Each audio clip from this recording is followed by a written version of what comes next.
Hi guys, good to see you. I'm so glad you're with us today. We are going to try to continue our Homeschool Art Around the World program. I would like to go ahead and put a couple of these classes together and archive them so you guys can work along with me. What I think we're going to do is we're going to record what we are doing for art. I'll give you all the supplies that you need, and then make sure that you push pause if you need to work a little bit on your project. And then that way you don't have to keep up with me. I'm just gonna record the whole thing, and then it's up to you just to push pause, take some time, and then do what you need to do, whether it's drawing, folding, cutting, or gluing, okay? I'm really glad that you guys are watching this. I'm hoping that you guys have what we need. I've tried to revamp all of our classes so that it's typically materials you'll find at home. So I hope we're gonna have fun together. So if you guys can remember, Japan was next, so I think we're gonna start on Japan, okay? All right, so these are my supplies. My supplies are glue, scissors, paper. I'm gonna say try to have at least 4 sheets of paper, and that's because we're gonna have 4 different sheets that we'll glue together at the end. I'm just gonna show you later what we're doing on all 4. This also has 4, but the difference between this is you can use cardstock paper. This is cardstock. This is very stiff, very, very stiff and sturdy. And then you can use regular paper if you do not have cardstock. It'll work just the same. We're gonna finish this one up for this video. And then I have just tape that I had laying around. We're gonna use tape, and that'll be for the end of our fan. We're gonna make a Japanese fan today. These are actually Japanese letters. We'll talk about that a little bit. I've got some Japanese letters here. This is light, this is hope, this is faith, and that's love. They're kind of hard, but it's a good challenge for you older kids. I know you guys can do it if you take some time and just kind of look at these beautiful Japanese letters or words. All right, so in this art lesson, we are really going to focus on the principle of alternate pattern. You guys remember when we had the principle of pattern that we were doing, I don't know, 2 and 3 weeks ago? We're gonna work on the principle of alternate pattern, and we're gonna do that by doing the cherry blossom pattern. And I'm gonna show you how to do the cherry blossom pattern. You're gonna turn the piece of paper that you're working on to a portrait, or I'm sorry, to a landscape position. You guys remember what that is? That's where it goes long across your table. And then you're gonna need your markers. These are the only 2 you'll need. You'll only need black if you guys choose just to do the letters, but you'll need black and pink if you're gonna do the cherry blossom with me. So let's go ahead and begin to do the cherry blossom pattern. So here's what we're gonna do. First of all, we're going to talk about the fact that we're doing alternate patterns. There's one curve. You can make it any type of curve that you want, but then I'm gonna go to the opposite side of my page, and I'm gonna alternate and do another curve this way. And if I'm alternating my pattern, should I do another curve on this side? No, I should alternate and go to the other side. So this one will go like this. They don't have to look the same. So if I did my curve on this side, which side should I go to? Yes, I need to alternate, and then I'm gonna go here. All right, so with a cherry blossom pattern, in creation, almost all trees and bushes, they have alternate patterns within them. And so what we're gonna do is we're gonna create an alternate pattern even for the branches. So we're going to do it like this. We're gonna alternate something that shoots off the bottom, then shoots off the top, then shoots off the bottom, and then maybe one on the top. See how we're alternating even on the main branch? We're gonna alternate bottom, top, bottom, top.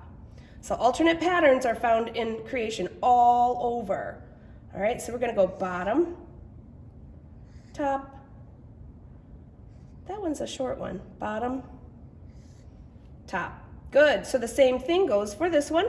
We're gonna go, let's start top, top, bottom, top. Whoa, bottom, that one's nice and long. All right, we're gonna same thing, bottom, top, bottom, top. So alternate patterns here, okay? So basically you have 1, 2, 3, 4 branches that can fit on a normal size sheet of paper. One of them is starting and trailing off on the left side. The other one is trailing off from the right side going, or left side going to the left, or right. Woo! I'm all backwards myself, but we have 1, 2, 3, 4 branches, 2 going towards the right, 2 going towards the left. The reason this is important is because when we start on our little cherry blossoms, we're gonna have to remember which way the blossoms go, okay? We'll have to remember that these go to the right and these go to the left. And you can I'll walk you through it with me. The other thing I want to mention is that, does this really look like a real cherry blossom? It really doesn't, right? So this is an impressionistic version of what I think a cherry blossom looks like, right? So it's just an impression. It just gives you the impression of a cherry blossom. It is not realism.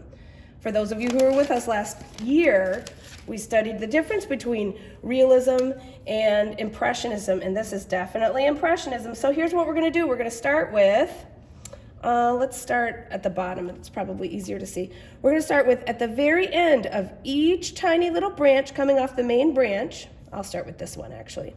We're going to do 1, 2, 3, 4, 5, 6. So 6 alternates on each side, and then 7 right at the top. As long as you have all of those, you can fill in with other little ones all around it. And then you've got the basic shape. All right, so again, we're gonna go 1, 2, 3, 4, 5, 6, and then the last one poking out at the top, almost like a point. And then just fill in tiny little things all around. So you'll get real fast at this. So I'm gonna do this super fast. You guys can either speed it up, pause it, and then we'll get going. So 1, 2, 3, 4, 5, 6, 7. 1, 2, 3, 4, 5, 6, 7. Good. So notice this one is all complete.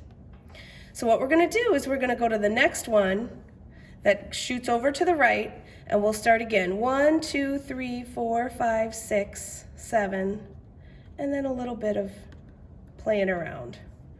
1, 2, 3, 4, 5, 6, 7 is up there, and then playing around.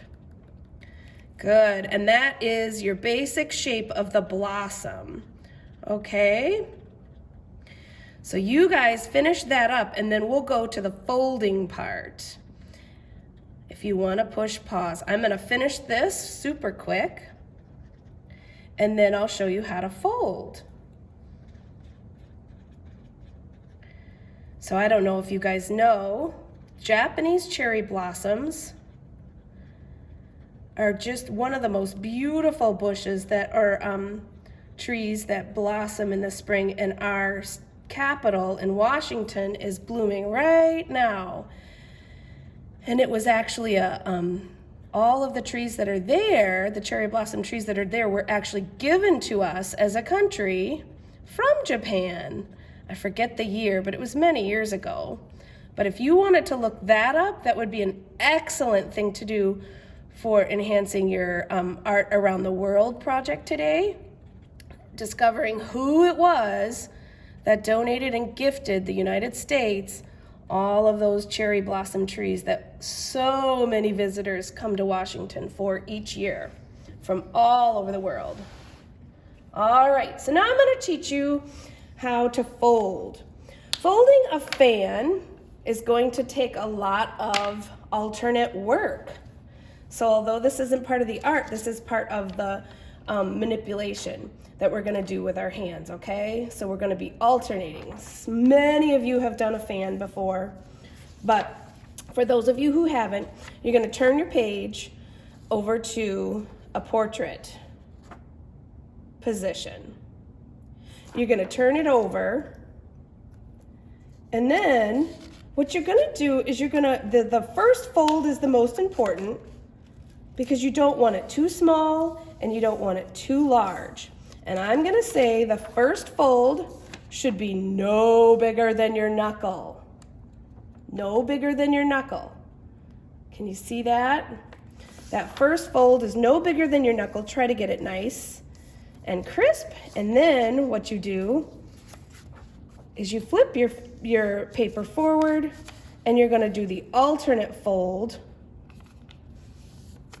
with exactly the same, try to do the exact same width as the first fold. This can take practice for you little ones. I know you bigger ones, you're probably already done with it before I'm even done talking. So the next fold, you flip your paper back over and no larger than those other two folds. Press and back. Good.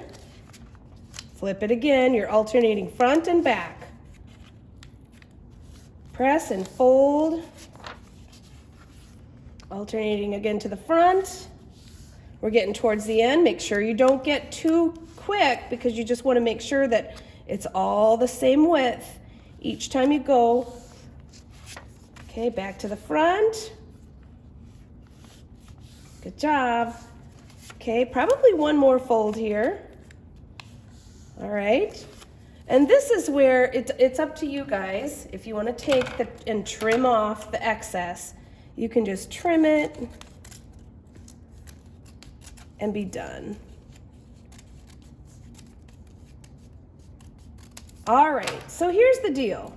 The deal is this is one, I'm going to say out of 4 that makes this size fan.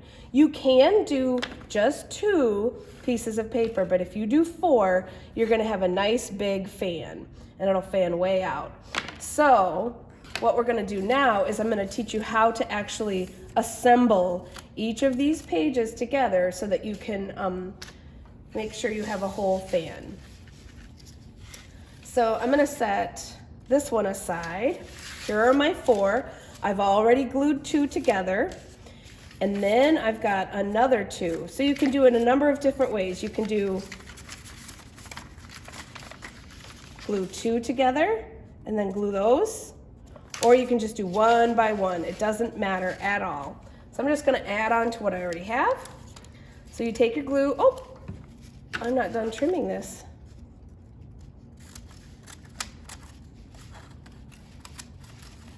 I don't really like to have a lot of excess, so I do trim mine. But if you do have excess and you don't trim it, that's not going to make any difference to your fan. Okay, so the most important part is when you're gluing, you're going to glue 2 ends together. 2 ends together. It's not really going to matter if your patterns match up at all because it's really, again, just an impression.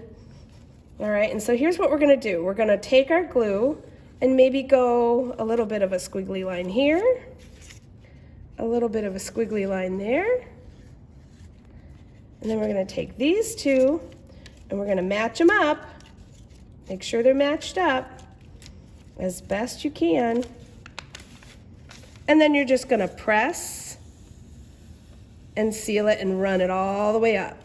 Then press and seal and run it all the way down. Keep doing that a couple different times, making sure the glue has enough time to kind of stick before you go on to the next piece of paper. If you move on to the next piece of paper too soon, this won't stay. It'll be too wet. So give it a couple good runs with your finger up and down. And that should be good. I think we'll be able to move on to this one now. Okay, so let's do... See, I don't like how tall that is. I'm still going to trim mine. So if you find that you need to take some off, just grab your scissors. And you don't have to be straight. You just don't want it to be too excessive. Okay. All right, so again, what we're gonna do is we're gonna grab our glue, squiggle line,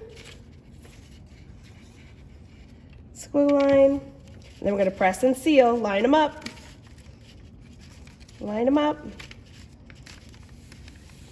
press, run your fingers down a number of times, up and down. And I'm pinching my two fingers together, nice and hard. I'm trying not to move the paper so that it doesn't wiggle around. Up and down, and then I think we're good. So at this point, I have all 4 of my pieces that I had done before. All 4 of them are glued together. But the deal is when you have a fan, you want to gather the bottom. Now the bottom is the only part you want pinched. You don't want to pinch up here. You only want to pinch the bottom. When this dries long enough, you can start to fan it out and get it nice and spread, but don't do that now. We'll do that when it's nice and dry. But we want to pinch the bottom, and we're going to put some tape around it, okay? So you guys might have clear tape at the house. You might have electrical tape at the house. I have some just leftover duct tape. That works too. I kind of like the black because it goes with some of the color scheme that I have. But if you don't have black, clear works just as well. All right, so here's what we're gonna do. We're gonna pinch, and all we're gonna do is wrap the fan or the tape around the fan. That is all we're doing. And then at the back, I'm gonna pull it off. I have a little bit of a star there. I'm gonna actually make sure I get just a piece of black covering that star. There we go. All right, now again, I will not be pulling my fan all the way apart until it's completely dry. This one is completely dry, so I can really kind of work with it, and I can kind of pull it gently. Look at that. It can kind of come down a little bit more, but it's nice and dry. It's been dry for almost an hour. That's when I want you to play with it. Don't play with it. Don't play with these right now. Wait until they're nice and dry. And again, the difference is this is made out of regular paper. This is made out of cardstock. If you don't know the difference, ask your parents. The difference is the thickness. This is going to be much sturdier, but these are going to be much easier to make and much quicker too. You can make a number of them with these. This takes a lot of pressing and folding and a lot of strength to fold these. These red ones take a lot of strength, but it's worth it because they're really sturdy. I think they're really attractive too. This one I happen to be red cardstock, but you guys can do it with any color that you'd like. If you guys have black paper and you have like a gold pen, that would be beautiful. Same thing with any color pen. Just kind of look up and see some Japanese colors that might go with any of the other colored paper you might have laying around. So let's go over just the letters super quick that I had done on this one. So the words, I should say, these are words. I do not know much about Japanese language at all, but what I do know is that it is very difficult if you guys are gonna wanna try to do your names. They don't spell things the way that we do, and I know you guys love to do things with your names. I don't think that's going to be possible because they do things with sound, not with our typical letter structure. And so if you guys want to try to find something, that's fine, but it may be a big challenge. So I selected words for you guys, and maybe you guys can look up other things, but I selected light, hope, faith, and love. And so right here, I don't know if you can see it, but I have light right in the middle. There's my light. And then I think I have, what's this one? Oh, this one's love right below it. That one's really tough to do. And then I have hope and faith in there as well. So you guys could try to do this. Again, those old, but just so you guys know, these are not really the real authentic way these words look. This is kind of like the way they look on a computer. Typically Japanese letters, you would see kind of like very small strokes throughout because these are created almost in one continuous move with the stroke of a paintbrush. It's really a beautiful, beautiful art in and of itself. So this is more like the way the computer sees it, so that's how I got it off the computer. So if that helps you guys, I think you guys will have a lot of fun doing your fans. And I miss you guys, but I'm so glad that you guys are watching this. So you guys have a fabulous time making your Japanese fans, and maybe look up a little bit on the cherry blossom and who gifted it to our country today. All right, have a great time. See you next time.